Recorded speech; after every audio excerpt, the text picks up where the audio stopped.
Afternoon, everybody. Appreciate you joining us this morning, and we are just going to give people a few minutes to pop on here. We are right at the time. We're just going to give people time to sign on, finish up with patients, etc., and we'll get started in a couple minutes. Thanks for being here.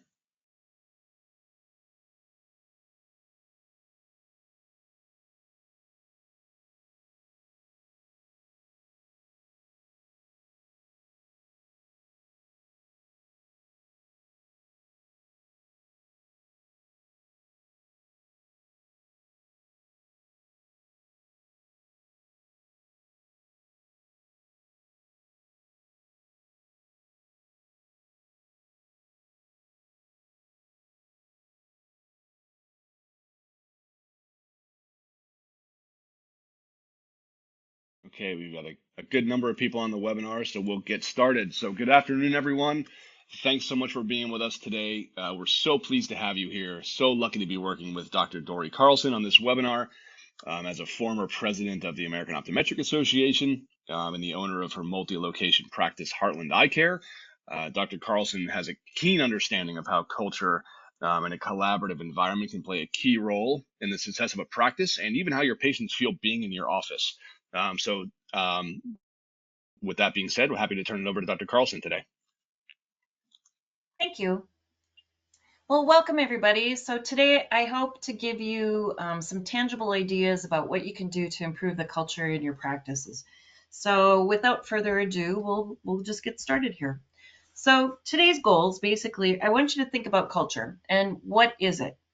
Is it a positive one in your office? Is it a negative one? And why is a positive one so important to what you do on a daily basis, both with patient care and with regards to financials and a whole host of other things with it? First, who I am. Dan did a great job of just giving a real quick overview, but my husband and I started to practice in North Dakota. We've got 2 locations, 16 employees. We have a partner that's with us. And so just from the experiences that we've had just with owning our own offices, I come from the culture aspect of having our own employees, of course. And then a little bit of leadership experience with having been the past president of the American Optometric Association. But the thing that I decided to do is when I got done being president of the American Optometric Association, I really started paying attention to what did I want to do when I grow up? Who did I want to be?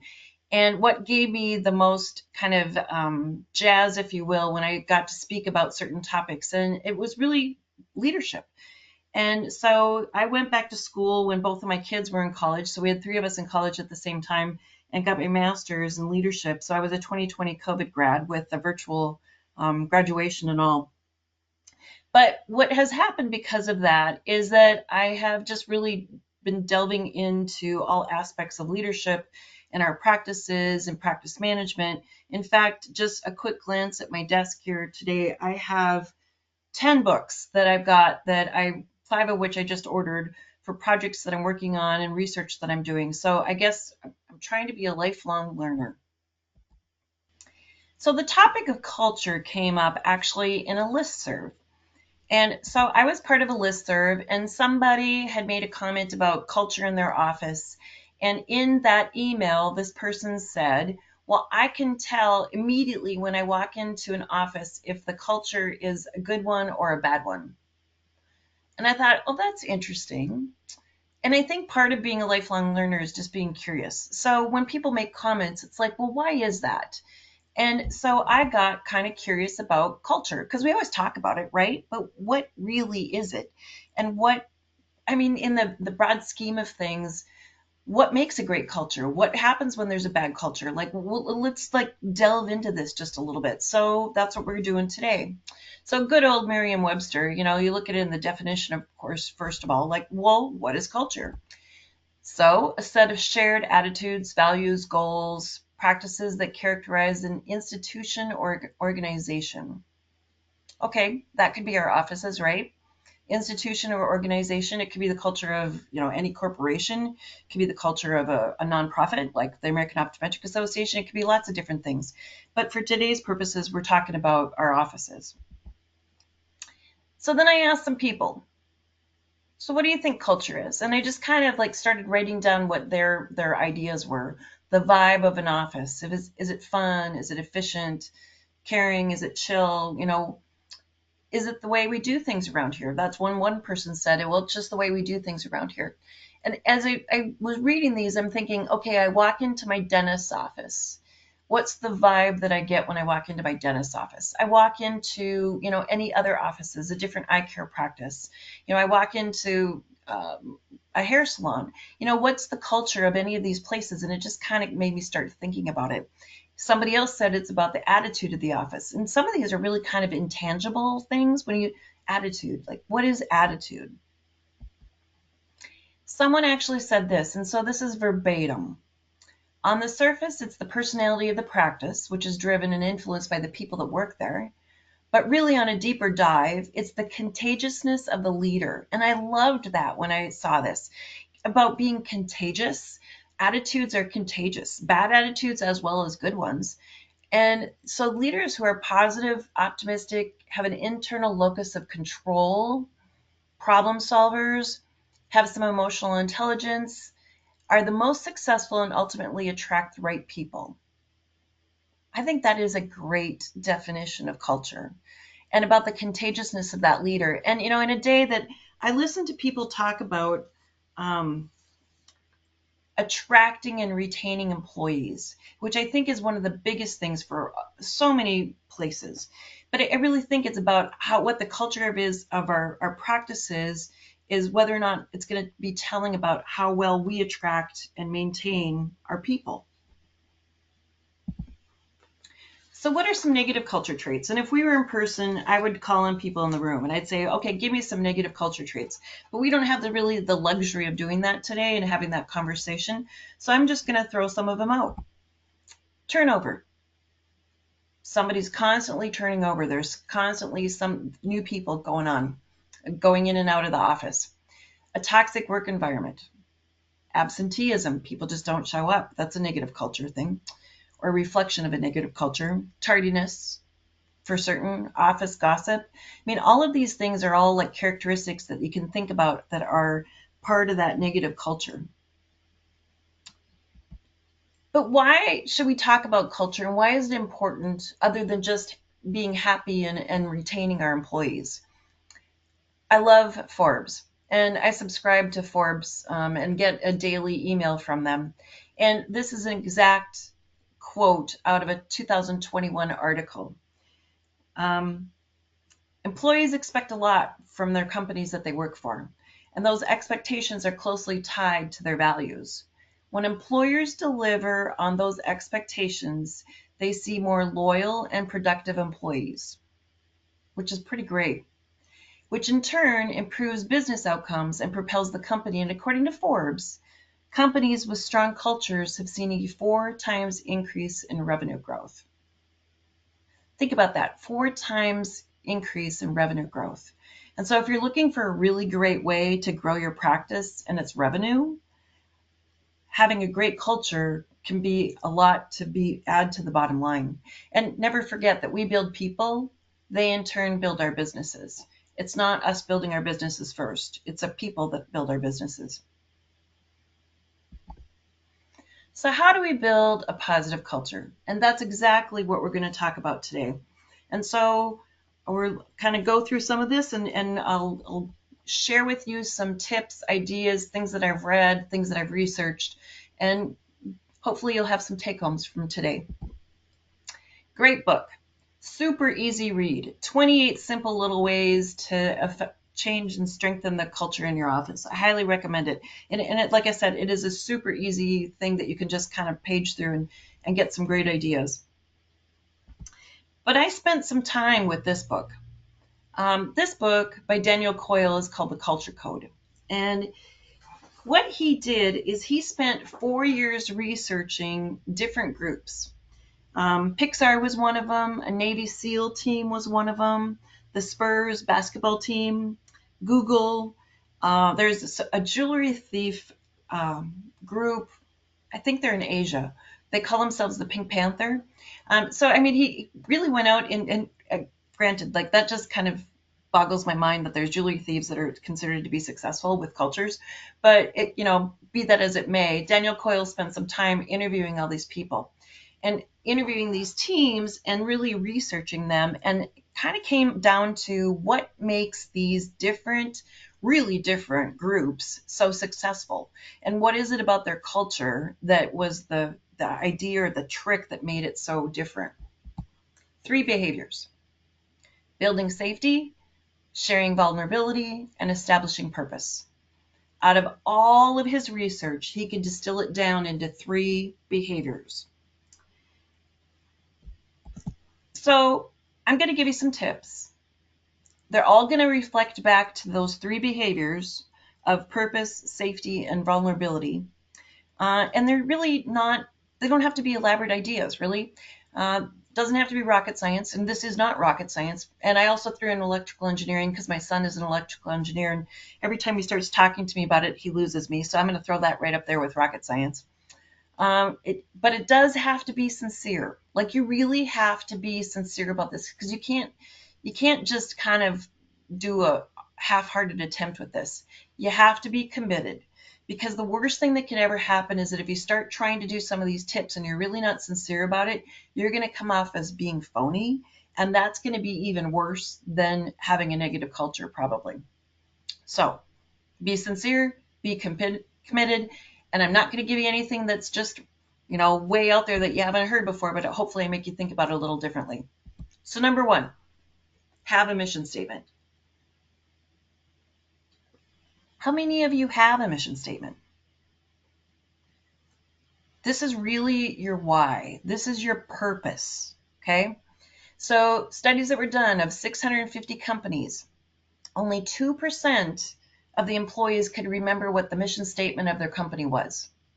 Only 2%. So you go through this process, and some people have rather really lengthy mission statements, but who can remember it, right?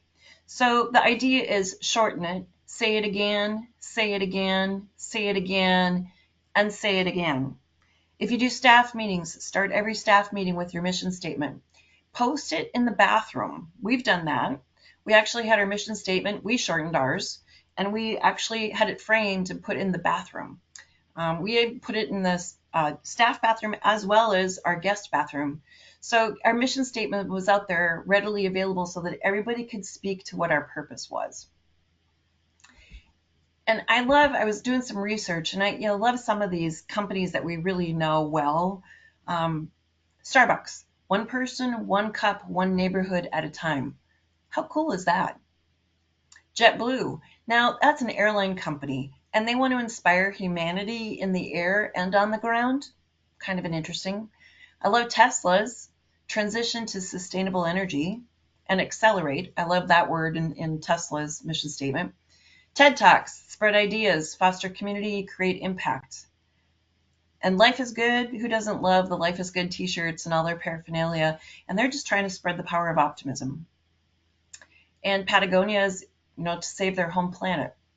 And I was really kind of looking at a bunch of different people's mission statements for their offices, and some were really lengthy, some are really short. I grabbed this one because we're trying to talk about our patient care experience every time a person visits. So what's your mission statement? And if you have one, do your employees know what it is? Do you know what it is? And can you say it? Shorten it, say it again, over and over and over again. That was number 1, was have a mission statement. Number 2, be an example. One of my favorite things that I did when I was in my master's program is how we would profile businesses. And so in my cohort, each of us would take different companies and we would profile them, and then we would give presentations on them. And so some of those were really interesting because I learned so much as we profiled these different companies, McDonald's being one of the companies that we profiled. Ray Kroc was responsible. He wasn't the very first owner of McDonald's, but he bought the McDonald's, and he's what turned it into the franchise that we are aware of. He was really a lead by example kind of person. He would be seen picking up the garbage up and down the street. Having a fast food joint, there'd be wrappers and paper cups and everything that people would scatter out on the street in front of his McDonald's. And the staff would always talk about the fact that you could see Ray coming into the McDonald's, into the restaurant, and actually having handfuls of wrappers and paper cups and things because he'd been out in the street in the gutter and actually picking up all the trash. So, leading by example, if you clean the office, your staff is going to clean the office. If you're late, they're going to think it's okay for you to be late. If you pick up the garbage, they're probably going to pick up the garbage as well. If you treat people well, so will your staff. So, it's a big thing about what you want as behavior. Think about that and be an example for your employees. It's no different with parenting. I was talking with a new parent just recently, and it's like your kids watch you, and you end up leading by example. So it's no different in your offices. And this one speaks to safety. It's about, do people feel safe to do things and say things? And if they watch you be an example, that's building that safety of what they're allowed to do. Number 3, write thank you notes. I kind of joke a little bit, and I don't think that it's a haha thing. I think it's rather true now. I think that the thank you note or the card that comes by snail mail is now a treat far more than it was considered to be before, because we would get all this junk mail before, and we always called it that, junk mail, right? And now no one sends greeting cards. No one says letters. My youngest son is in his last week of basic training in the Army, and we've had to learn how to write letters. And he's actually been writing letters. And there was a point in time where he did not know how to address an envelope because they're not taught that in school anymore. So I remember years ago, not recently, of course, but years ago, I had to actually teach him how to address an envelope. So at what point in time do we think these handwritten notes are going to be really well thought about? Well, thank you notes in your office are no difference. People like to be recognized. It's something that you can do that is just a really positive thing. And by actually writing something positive to one of your employees is practicing gratitude on your own part so that you have gratitude that in turn makes you feel better about it as well. Our staff is going to a continuing education event this weekend.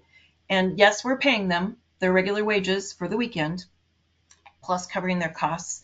But what we did is we hand wrote thank you notes to each one of them that are going, with a Visa gift card in each one of the cards, and thanking them for taking time away from their family to do something good on the behalf of our office. So that's an example of thank you notes. Christmas cards. We handwrite thank you notes and try to think of things that our employees do really well, or something that no one likes to do, but they do really well. Just some sort of recognition. I know some offices that actually will take a month and they'll write a thank you note to each of their employees, or they try to do it on their birthday months. But I can't stress enough on this one, you really, really, really have to be consistent. Because if you start a practice of this month, I'm going to write 2 thank you notes, and next month you forget to do it, the fact that you didn't write a thank you note to somebody is going to come off really poorly if you haven't been consistent about writing those notes. So whatever you do, if you decide to do this, make sure you're consistent. I kind of like the idea of a thank you note with when people's birthdays come around. We don't do that specifically, but I think that's a nice idea. This one speaks to building safety. It's whatever you can do to make them feel part of the family, and that you're recognizing them will speak to that safety part of things. Number 4, say, I don't know, or I'm sorry. I did this week. Earlier this week, I was looking for the packaging tape, and I took the last piece of the packaging tape, and I didn't know where the refills were. So I said to one of my staff members, where's the packaging tape? And she said, oh, there's another dispenser in a different drawer. And she sent me someplace else in the office. And I didn't replace the packaging tape that I had actually used up. So the next day I remembered that I had done that. And I said, hey, folks, I'm sorry. If you open up the drawer and you're looking for the packaging tape to package up boxes, I'm the one that didn't replace the tape. And they laughed at me. And I said, well, I'm admitting it, that I'm sorry, I didn't replace it. Same thing with, I left out a bunch of boxes of envelopes yesterday because I was looking for something and I left all these envelopes on the counter.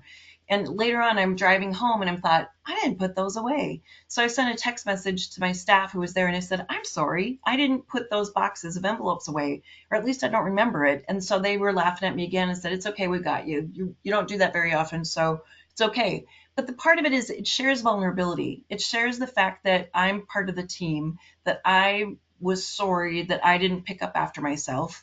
My biggest thing that I want to be is an authentic leader. And even today, I don't do things well. I will fully admit that. I will tell you what I do wrong every single day. But I want to come from a place of authenticity. And so I think that that's a really big thing, is as a leader to show your vulnerability and say that you're sorry or that you don't know. And I'm going to go on. This actually applies a little bit to patient care. I think the minute that we tell a patient that I don't know, but also follow up with, I don't know what's wrong, but I'm going to help figure out what's wrong, or I'm going to refer you, or whatever it might be. But the fact that you're honest and authentic with your patients also establishes loyalty with your patients. Hey, Dr. Carlson didn't know what was going on, but she assured me that she's going to help me figure this out. Isn't that the doctor that you want? So say, I don't know, or I'm sorry. Number 5, ask for feedback, or how can I make your life easier? I'm not very good at this, but I have done it. And I do try to do it, but I'm still not very good at this because it's uncomfortable. It's like, how do you ask for feedback and how do you say, am I doing a good job? But I think what happens is that where I try to do it is at our staff meetings.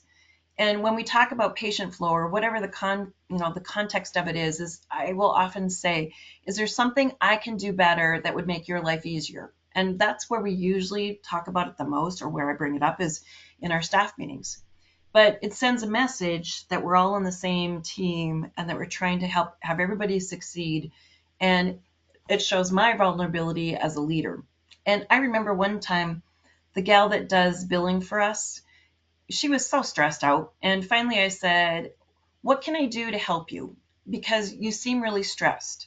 And the minute that I said that to her, you could just see her face kind of lighten up, like I saw her. And I think the biggest thing was she wanted to be seen, to know that I realized she was stressed because she was doing something, had some project that we had for her, and it was billing insurance stuff. But, I think the biggest thing we can do is, how can we make lives easier for our team? Number 6, hold all staff meetings. Have you ever heard anybody say that there was too much communication? I can't think of really any case where there has been something that somebody has said that, oh, you communicated far too much. I think we're often guilty of the fact of just the opposite, that we're not good at communication, or we don't have the forum to communicate, or that there's this trickle down effect of, I've decided something, and maybe I tell Susie, and Susie tells the next person and the next person, and then by the time it gets to the 4th or 5th person, it's actually different than what I might have said in the first place. I think we really need to have forums where we can speak freely. Again, this is about the safety, which I spoke to before. It's a time where the leader can say, hey, how can I make your life easier? Or what's going well here, or what's not going well here? Or if there's a decision that we've made about whatever it might be that we're going to be doing, it's an opportunity for everybody to hear the same message at the same time. It's that clarity of our mission and our purpose. It supports our culture. It's a time where we can read our mission statement. We're reestablishing that purpose. I really believe wholeheartedly that one of the best things that we ever did in our office was hold weekly staff meetings for all staff.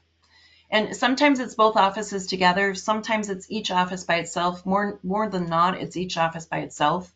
But regardless, there's an all-staff meeting at least once a week. And our staff actually runs those meetings because we go through numbers, which I'll talk about in a minute. But we go through numbers. We ask those questions about what's going well, what's not going well. Do we like this or do we like that? Should we get rid of this frame line? It's like it's a opportunity for a discussion about absolutely anything and everything that affects the office, marketing, whatever it might be.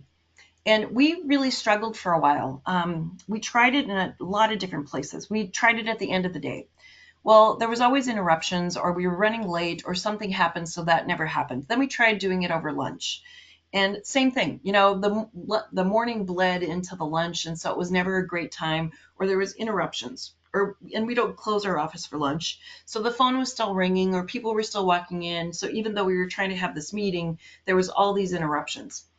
And we tried doing it in the evenings. Well, that doesn't really go well because staff really doesn't want to come back and have a meeting that is based about office, because that became their me time, and we were infringing on their me time. In the end, ours happened to work best on Wednesday mornings for 1 hour, first thing Wednesday morning when we open. And we put forward the phone so it goes to voicemail. We still have the door to the front office locked, but we have an opportunity to sit in our conference room in the back, have coffee. Sometimes we talk about our dogs. Sometimes we talk about our kids. Sometimes we share things that are celebrations. Sometimes we share things that weren't a great celebration or that didn't work. We share some personal items. We do lots of things about the office. And it just became our moment that we really protect, so that that's our time that we can actually discuss what's going on. And nowadays, with the ability to do webinars and video, we have just established so that we've got webcams and TVs in both offices, so that we're going to start doing more consistent multi-location meetings as well. Because with today's technology, it's easier than it used to be. Have an all-staff meeting on a regular basis. You won't regret it. And number 7, set goals and track progress. So what are your key performance indicators? If I asked you right now, what's your average revenue per patient? Could you tell me? I was doing a seminar with about 250 people in the room, and I asked that question. And there was only a few handfuls of people that raised their hands. If you don't know what your numbers are, you can't track your progress. You don't know if you're growing. You don't know if you are, on par with benchmarks of other offices. You cannot change what you don't measure. And the other part of this is it establishes purposes when you do this. Now you have team goals. Now you keep your staff on track. All of our staff knows what our average revenue per patient is for a given month. And when you say revenue per patient, what we do is receipts divided by the number of comp exams or number of refractions for that month. And so what's the average number that you have for that statistic? And how does that affect things? So I'm going to talk about no-show rates. We struggled for a long time with no-shows in one of our locations for a variety of reasons, all right? And so we just made it our mission that we needed to make a difference, because that really affects the bottom line. So let's pretend for a moment that your revenue per patient is X. And now you have a no-show and staff thinks, oh, wow, that's great. Now I have more time to finish my other stuff, order contact lenses, get the glasses ordered, whatever it might be. We've got time that we can do other things because we don't have those silly patients that are interrupting everything else that we're doing during the day. But if you are tracking your no-shows and you're tracking your revenue per patient, when we started saying, hey, we had this number of no-shows, let's multiply that by our revenue per patient, we missed out on X thousands of dollars this month because of the no-shows. And suddenly that gets really real. And suddenly you're having a conversation about how one thing that you might think is kind of a fun thing to have actually affects the bottom line. And so establishing those goals, tracking that progress is a great way to create some culture, because now everybody in the office gets it. And especially if you're sharing all of those goals and tracking that progress at your weekly staff meetings, you have a whole different culture that you've just created. And I often say this, but people will support that which they help to create. So if you're actually making staff be part of those numbers and you've shared those numbers, and even better, if they're the ones that are in charge of tracking those numbers, now it's their stat to create, their stat to change, their stat to comment on. The biggest thing is when staff presents a number in our office, I'll say, why is that? What happened this month? Why do you think that's different this month? Why do you think it's better? What happened so it was worse this month? And like I said, people will support that which that they help to create. And a little bonus feature, other than your 7 tips, celebrate with love. Don't forget to have fun. I think the biggest thing that happens for us in our office is that there's laughter up at the front desk. And I can't tell you how many times I'm back in my exam room and I'm with a patient and we're, doing what we're doing back in the exam room. And my patient will actually say to me, I think we're missing out. There's something pretty funny going on up front. And I'm like, yeah, we need to finish up here and find out what we're missing. And, we kind of laugh about it, but maybe that's what the person in the listserv was talking about when they said that they could tell you what the culture of an office was like the minute they walked into an office. Is there laughter? Do people have fun at work? Are people friends at work? Do you have friends at work? Do you like the people or love the people that you work with? And if you're truly caring about one another, that really adds to the culture of your office. We take care of our people, they will in turn take care of our business. So, a quick recap of the 7 is number 1, have a mission statement. Number 2, be an example. Number 3, write thank you notes. Number 4, say I don't know or I'm sorry. Number 5, ask for feedback or ask your people, how can I make your life easier? Number 6, hold all staff meetings regularly. Number 7, set goals and track the progress.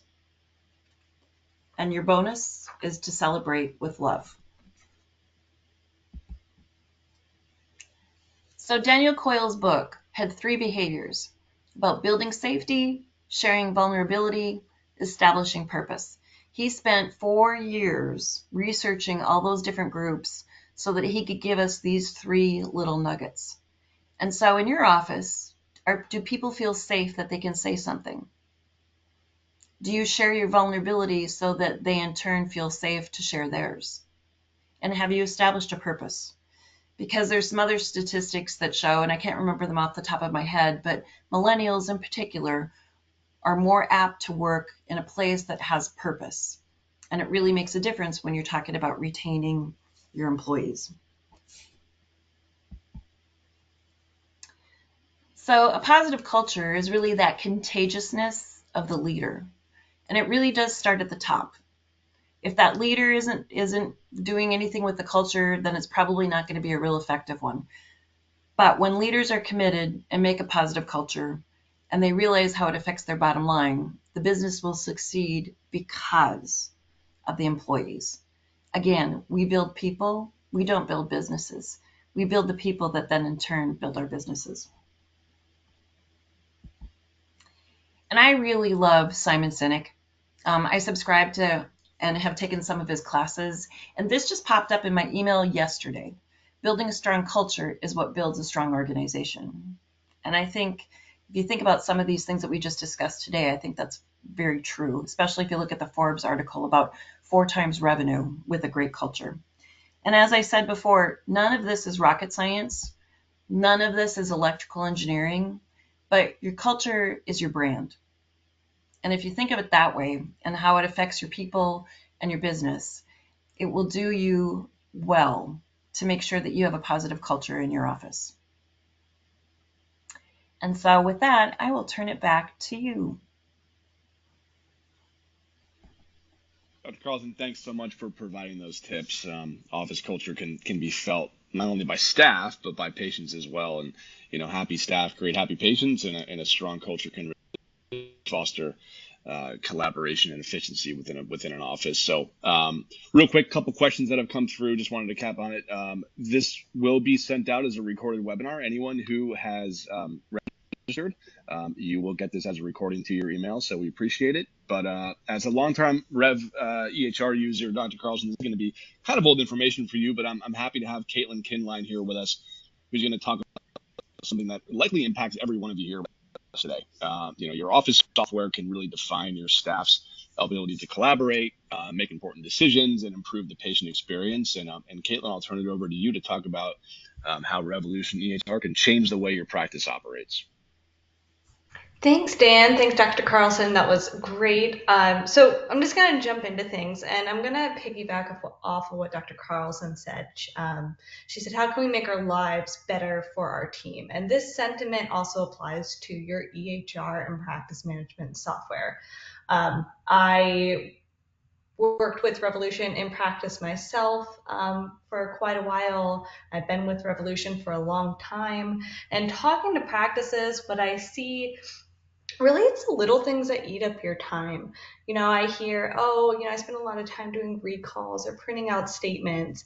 And, if we're talking about making our lives, the lives of our team and our staff members better, we want to not just look at the overall big things, but what are those small things that they're doing every day that is taking away from them being able to focus on your patients.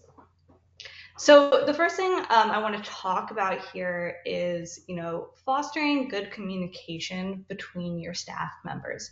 So with Revolution EHR, we have two tools here that make that really simple for your staff and easy. And that's going to be your messages and your tasks. And your messages allow you to communicate back and forth between your staff members. Think of it kind of as an email built into Revolution. And then your tasks are a to-do list. I like to think of this as a virtual sticky note. It's a way to make sure that, everything that needs to get done gets done, and everybody is on the same page, reducing and eliminating those frustrations if somebody is out of the office or busy with the patient. You can send them a message or a task, and everybody knows what's going on. I'm going to go ahead and open up my patient here. We're going to open up Aaron. And the other thing I want to talk about is customizations throughout Revolution. And these are customizations that individual staff members can make to make their experience with their EHR practice management software easier. So with Revolution, this is my patient dashboard. It's a window into my patient, a virtual paper chart. I have everything I can need to know about my patient here. And this screen is customizable for each user. So depending on my role at the practice, the information that I need to access on a daily basis, I can customize this. So I could remove diagnosis history if that's something that I don't need to see. In addition to that, we also offer a separate view that could be your primary view when you open up a patient. And this is really geared towards your opticians and your optical staff, highlighting those optical orders as well as some of that basic information that they need to see for each patient. So I am going to pivot here, and we're going to talk about the schedule. So your schedule is customizable within Revolution. You'll make this your own. It's going to look different than my couple appointments that I have for each day here. But you're scheduling your front desk staff. They're the first person that your patients are talking to when they're scheduling an appointment. So we want to make it efficient and easy for them to not only book appointments, but to Dr. Carlson's point of knowing who to double book. If you're having a lot of no-shows, making sure that you have a full schedule. And we have a lot of features in here that allow your staff to do that easily. So when I am booking an appointment here, and I bring through my patient, I'm going to have the scheduling information tab. And this is going to tell me just how many cancellations and no-shows this patient has had. So, instead of having to go back and go through their appointment history, I can easily tell, this is somebody that I'm going to double book because they don't like to show up for their appointments. I want to make sure that I can maintain a full schedule. In addition to that, we also have a wait list. And this is a very easy way to also maintain a full schedule. So if somebody needs to come in sooner and you don't have an appointment available, add them to the wait list. This allows for communication with your staff, so everybody who is looking at the schedule knows, hey, I can look here to see if there's somebody that I might be able to pop in that spot.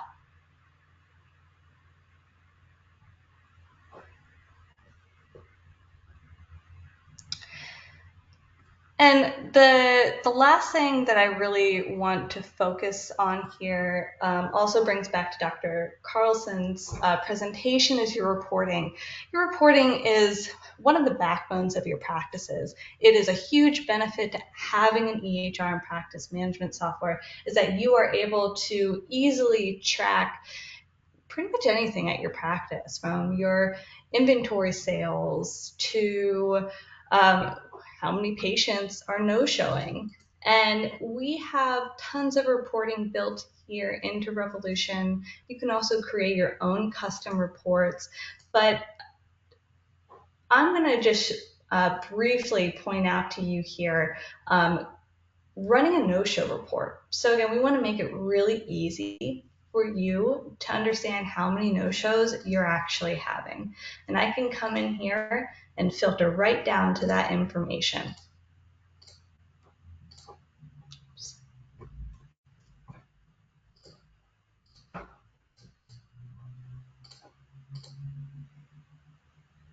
And I obviously only have one here, but this is a very easy way for you to be able to pull this information up and know exactly how many no-shows you have at your practice or how many reschedules, because this is your income right here. And we want to make it very easy for you to do that. And focusing on these little things, these tasks that your staff are doing every single day, is really going to, one, make it a more enjoyable experience for your staff. They're not spending a long time on monotonous tasks that aren't making you money. But then in addition to that, it will allow you to really have a grasp on what your practice is doing.